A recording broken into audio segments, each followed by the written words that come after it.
वंदे वंदे वंदे वंदे वंदे वंदे। धन्यवाद साथियों। आज के सभा के संचालन कर रहे संचालक महोदय जी, उपस्थित माननीय हमारे बड़े भाई मदन लाल आजाद जी, अभयदेव शुक्ला जी, नहीं हो रहा है ना, और नीरज जी, और जितने भी अन्य संगठनों से आए हुए, मैं सबका नाम करीब नहीं जानता, उसके लिए माफ करेंगे। और मैं अपनी बात को आपको बीच में रखना चाह रहा हूँ। साथियों, आज सबसे पहले मैं मदन लाल आजाद जी को तहे दिल से विश्व भारती जनसेवा संस्थान की ओर से आभार जताना चाहता हूँ कि तमाम संगठनों को एक मंच पर लाने का काम किए। हमारे बीच में मतभेद हैं, लेकिन मनभेद किसी के पास नहीं है। सबका मुद्दा है भुगतान, और भुगतान करवाने के लिए ही सब लोग हम लोग जमा हुए हैं। साथियों, आप लोगों से मैं एक चीज के लिए क्षमा चाहूंगा, क्योंकि हमने जब से लड़ाई का शुरुआत किया तो हम केवल सहारा इंडिया का ही लड़ाई का शुरुआत किए, लेकिन मुझे पता है कि इस देश में ठगी पीढ़ी करीब कितना भी कम हो तो देश की 40 से 50% जनता जो है फंस चुकी है इस मकर जाल में।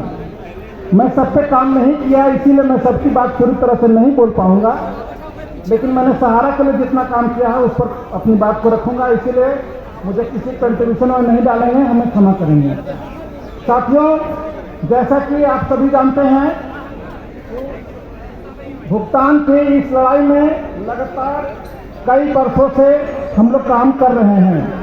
साथियों, केंद्र में बैठी हुई सरकार, चाहे कांग्रेस की रही हो, चाहे बीजेपी की रही हो, या कोई किसी अन्य दलों की रही हो, सबने इस देश के लोगों को, मिडिल क्लास लोगों का या गांव प्रदेश में लोग रहने वाले हैं, उसके वोट पे ही राज करने का काम किया। और सबसे ज्यादा अगर किसी को पीड़ा पहुंचाई तो उन्हीं लोगों को पहुंचाया, क्योंकि जितने भी लोग चिट फंड कंपनी में फंसे हैं, जितने भी ठगी कंपनी में लोग फंसे हैं, वो ज्यादा लोग गांव देहात मिडिल क्लास शहरों के लोग ही हैं। बड़े बड़े शहरों के लोग तो अपना पैसा म्यूचुअल फंड, LIC या बैंक की स्कीम या रियल एस्टेट वगैरह में लगाया करते हैं, क्योंकि उनके पास बुद्धि ज्यादा है। लेकिन हम जैसे लोग जो मिडिल शहर में रहते हैं, गांव में रहते हैं, वहां पे इन लोगों ने अपना पांव पसारा, और भारत सरकार ने सबको बारी बारी से संरक्षण देने का काम किया कि खुद भी लूटो और हमें भी लूट की मलाई खिलाओ।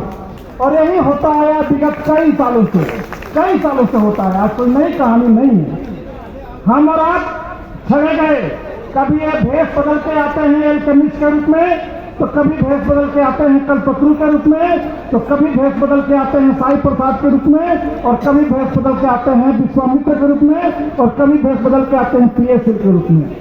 सबका जड़ अगर आप देखेंगे तो केंद्र सरकार ही है, जो सबको पालता पोसता मलाई खिलाता है और खुद भी मलाई खाता है। यही इस देश में होता है। और इन लोगों को लगता है कि ये लोग कुछ दिन अपना आंदोलन करेंगे, हल्ला करेंगे, चिल्लाएंगे, बोलेंगे, और बाद में सारा मामला ठंडा हो जाएगा। और वही हुआ। ये सब भला हो हमारे मदन लाल आजाद जी का कि जितनी भी ठगी कंपनियां इस देश में ठगी करके निकल गई, जिसका हम लोग नाम भी नहीं जानते हैं, उस सबकी लड़ाई छेड़े हुए हैं। नहीं तो लगभग सबके लोगों को भारत सरकार निकाल चुकी है और सबसे अपना धन अर्जित कर चुकी है। लेकिन अब ऐसा नहीं होगा।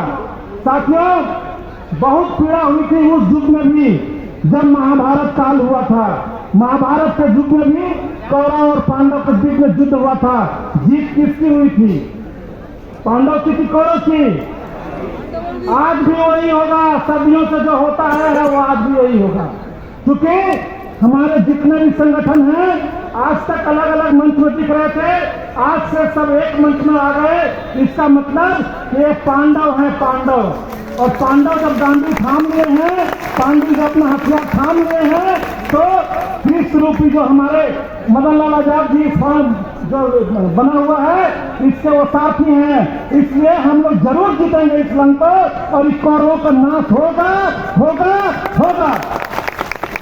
साथियों, हम लोगों ने सहारा इंडिया में पैसा लगाया था, क्योंकि माफ करेंगे, हम सहारा इंडिया का काम ज्यादा किए, इसीलिए सहारा इंडिया की ही बात करेंगे। सहारा इंडिया से लगातार इस देश में 45 साल 46 साल राज किया, लेकिन क्या सहारा इंडिया ने कभी अपने घर से किसी को 1 रुपया दिया क्या? दिया क्या? दिया क्या? राम का पैसा रहीम को, रहीम का पैसा श्याम को, श्याम का पैसा घनश्याम को, घनश्याम का पैसा हनुमान को, यही क्या ना? यही क्या कि नहीं क्या? और जब मामला फंस गया तो ये हाथ खड़ा करके बैठ गया। एक सुभद्रा जैसा रणवंशी आदमी, एक नापिचास, एक महाचंडाल आदमी जो है इस देश में 3000 से ज्यादा लोगों को आत्महत्या करने का मजबूर कर दिया। क्या सही है कि नहीं? आज उनके घर के लोग किस हालत में हैं? उनकी आत्माएं तड़प तड़प कर कहीं न कहीं से देख रही है कि हम तो ऊपर चले आए, तुम क्या करोगे? क्या करोगे तुम? मरोगे बारी बारी या लड़ोगे? क्या करोगे बोलो? क्या करोगे? मरोगे या लड़ोगे? लड़ेंगे ना? तो इस लड़ाई के लिए हम लोग तैयार हो जाए और हम लोग एक बहुत बड़ी लड़ाई इस देश में छेड़ने जा रहे हैं, चाहे वो माननीय सुप्रीम कोर्ट में हो चाहे सड़क पर हो, लड़ाई दोनों होगी और तब जाकर के एक जंग जीती जा सकती है। अगर हम चाहेंगे कि केवल आंदोलन से अपने पैसे का 100% भुगतान करा ले, संभव नहीं है। और हम अगर चाहेंगे कि केवल लीगल से करा लेंगे, संभव नहीं है। इसमें दोनों का जरूरत है, एंटीबायोटिक का भी जरूरत है और पैरासिटामोल का भी जरूरत है। विश्व भारतीय जनसेवा संस्थान 30 और कदम बढ़ा चुका है। आप बहुत जल्द देखेंगे एक सुब्रत राय निर्भक्षी जेल के सलाखों के पीछे होगा। इसका बेल हम लोग करवाने के लिए जा रहे हैं और बहुत जल्द जाएगा जेल। और इसके जितने भी चट्टे बट्टे हैं सब के सब जाएंगे, कोई नहीं बचेगा, सब जाएंगे। और बाकी जो बचेंगे वो आम जनता इनकी संपत्तियों पर कब्जा करके अपने पैसे की वसूली कर लेगा। इस प्लेटफॉर्म पर हम लोग काम करने जा रहे हैं। जरूरत है आपका साथ बनाए रहने का और विश्वास जगाए रखने का। हमने कहा था जिंदा हो तो जिंदा होने का सबूत दो। मरे हुए लोग तो कब्र में पड़े होते हैं, अगर हम मरे हुए नहीं हैं तो जिंदा होने का सबूत दो और लड़ाई में आ जाओ। बिना लड़े हुए हम लोगों को पैसा नहीं मिलेगा। साथियों, आपने देखा किस तरह से इस देश के सहकारिता मंत्री और जिनके हाथ में बागडोर है गृह मंत्री का, आज तक आपने इतिहास में कभी नहीं देखा होगा कि एक गृह मंत्री खूनी को, जिसके ऊपर वारंट है, उसको सभागार में बैठा करके मीटिंग करता है और उसको सम्मानित करने का काम करता है। कभी देखा था क्या? कभी देखा था? नहीं देखा था। तो इस देश में हो गया। उस सभागार में 18 तारीख को लोग बैठे हुए थे, जिस दिन पोर्टल की लॉन्चिंग हो रही थी, कौन लोग बैठे हुए थे? क्या वहां अभयदेव शुक्ला थे, मदन लाल आजाद थे, नागेंद्र कुशवाहा थे? वहां बैठे थे वैसे नरपिशाच लोग जिनका हाथ खून से रंगा हुआ है, खून से, जिसने 3000 से ज्यादा लोगों का हम लोगों का हत्या करने पर मजबूर कर दिया। वैसे लोग जिनके नाम पर वारंट जारी हो रहा है, जो लोग भगवाना घोषित हो चुके हैं, जिनका हाथ खून से रंगा हुआ है, वो गृह मंत्री के सामने बैठ करके सम्मानित होते हैं। और जो लोग सड़कों पर लड़ाई लड़ रहे हैं भुगतान के लिए, वो लोगों को पूछा तक नहीं जा रहा है। मनसा तो इनकी साथ दिख रही है, मनसा तो इनकी साथ दिख रही है कि सुब्रत राय को बचाने का काम कर रहे हैं, सुब्रत राय को संरक्षण देने का काम कर रहे हैं और उसके ऊपर जितना भी केसेस लगा हुआ है उसको खारिज करवाने का काम कर रहे हैं। यही है ना? क्या मैं गलत बोल रहा हूं? इनकी मनसा साफ है। अगर इनकी नीयत साफ होती तो जब सुप्रीम कोर्ट में दौड़े दौड़े गए थे 5000 करोड़ रुपए के लिए, तो उसी सहारा और सेबी के अकाउंट में 25,000 करोड़ रुपया पड़ा हुआ था। कितना? कितना? 25,000 करोड़। मांगा कितना?